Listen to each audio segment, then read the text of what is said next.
I just received the email. I have now been monetized. 6 months ago, I started uploading on this YouTube channel, and as of now, I was finally able to get monetized and even received several brand deal opportunities. This is how I did it.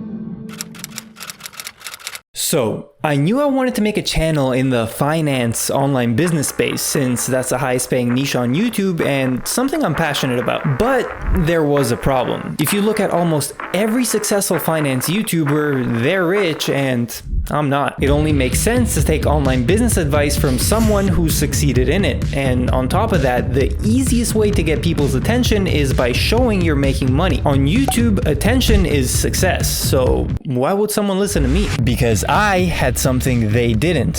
Relatability. In reality, the average person just trying out an online business is in a similar spot to me, not the 21-year-old CEO multi-millionaire outlier. And this is something I can work with. When looking at which types of videos were trending on YouTube Finance, there were the obvious success stories, but there was also a new type of content starting to gain popularity. A regular guy trying out an online business model who has nothing to sell you. This type of content was just starting to grow. It turns out, finance YouTube had been oversaturated with online gurus driving Lambos and flashing money in your face. So, seeing a regular guy giving these businesses an honest go is a breath of fresh air in a space full of deceit. Chances are the regular person is unbiased in their approach, so they're more likely to give you a clearer picture of what it's actually like to start these businesses, including the challenges and pitfalls, something the online gurus keep on the down low since highlighting those will just result in less course sales for them. So, relatable content with more transparency was now on the rise. I personally like this type of content more as well, so I knew there was a gap in the market for it, a gap I could fill. So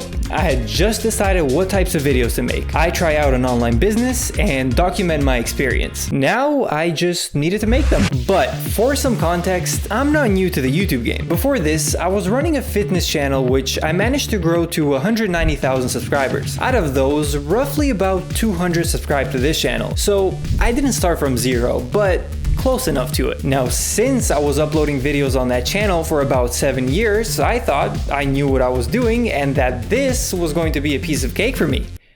I was wrong. With the rise of Mr. Beast and TikTok, the YouTube landscape has changed. People's attention spans are lower than ever, and the content needs to be more and more fast-paced in order to thrive. One look at almost every single channel now, and you can see this Mr. Beastification. Every few seconds, something new is happening on the screen to keep your attention. Whether it's a scene change, a joke, a meme, a zoom, something. So, a lot of YouTubers believe applying more of these retention tactics automatically makes the videos better. And I did too, but that was my first mistake. When it comes to purely entertainment type of content that doesn't require much thinking, sure, this applies. But not when it comes to informational content. The viewer needs some time to digest the information that you're giving them. So if the video is going at 200 miles an hour like a Mr. Beast video, they're not going to have time to even think about the more complex, nuanced topics. I aim for my videos to be a mix of informational content with some entertainment sprinkled in. So the pacing of the video has to be adjusted for this. Because I was under the impression of faster pace equals better, I paced my videos too fast. And as a result, the viewer didn't have time to really digest the information I was giving them. On top of that, I even purposely left out important details in my business trials because I thought they'd slow the video down. This Mr. Beastification ended up making the informational quality of my content much lower. And since I was talking about business and not something actually entertaining like a video game, they couldn't compete with actual entertainment type content either. So as a result, I ended up with videos which were subpar in both information and entertainment. And I actually didn't even realize this mistake on my own. I sent my videos to a few of my close friends and asked them to tell me what they thought. I also asked them to be as critical as possible, and this fast pacing issue was brought up by all of them. So that's when I realized it couldn't just be a coincidence. It was a glaring glaring flaw that I needed to fix. But be careful when telling other people to watch your videos as a new channel, even if they're your friends. If they don't find the content interesting, they can only be forced to watch so many videos before they just get sick of doing it. Eventually, they might click on it and watch the first 10 seconds just to say they did it, but that will hurt the video's retention metrics. Plus, nobody likes the guy asking them to watch content they don't enjoy, so just don't be that guy. In the beginning, the click-through rate and retention of every single view matters, since you only get so many, so don't jeopardize them. Both those metrics are likely to be higher if the person watching is actually interested in the content. So my advice is, if you're going to tell your friends to watch your videos, make sure the content is about a topic that they're actually into. Otherwise, just let them grow organically. The honest truth is, people are attracted to success. In my fitness channel, the videos which did the best and put my channel on the map were the physique transformation ones. And the reason is pretty simple. People search up fitness content because they want to look a certain way. I was someone who looked that certain way, so people watched. The same concept applies in this field too. People search up online business content because they want to make money online. And when I was finally able to make some money with one of these businesses that I was trying, that video performed much better. It's not a coincidence. The downside to this though is it's not easy to succeed. It took me about 5 months and multiple tries to be able to even crack a small profit in dropshipping. So if you're coming into the YouTube game with some sort of pre-existing success or experience in your field, you'll have a much easier time getting views.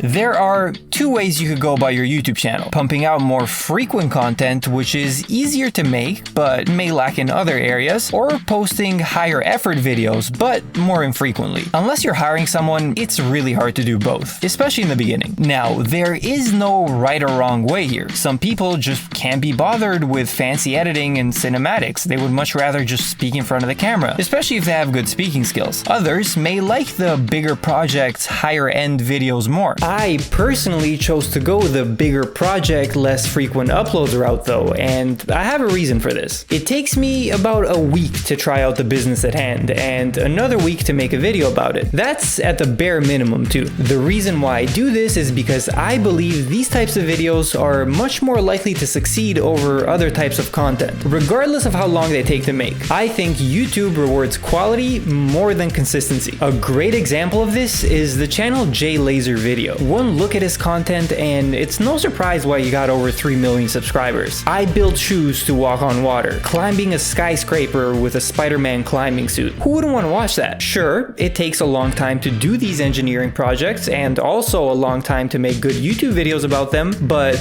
look at the views. It's well worth it. In a competitive landscape like YouTube today, you need to stand out, and bigger projects are more likely to do that. People need a reason to watch your videos, so give them a good one. On top of that, on this channel, with 1.9 thousand subscribers, I have already received several sponsorship offers. Now, for some context, it took me 80,000 subscribers on my bigger channel to receive my first paid brand deal. That's a big difference. Now, I'm not saying this to flex that much.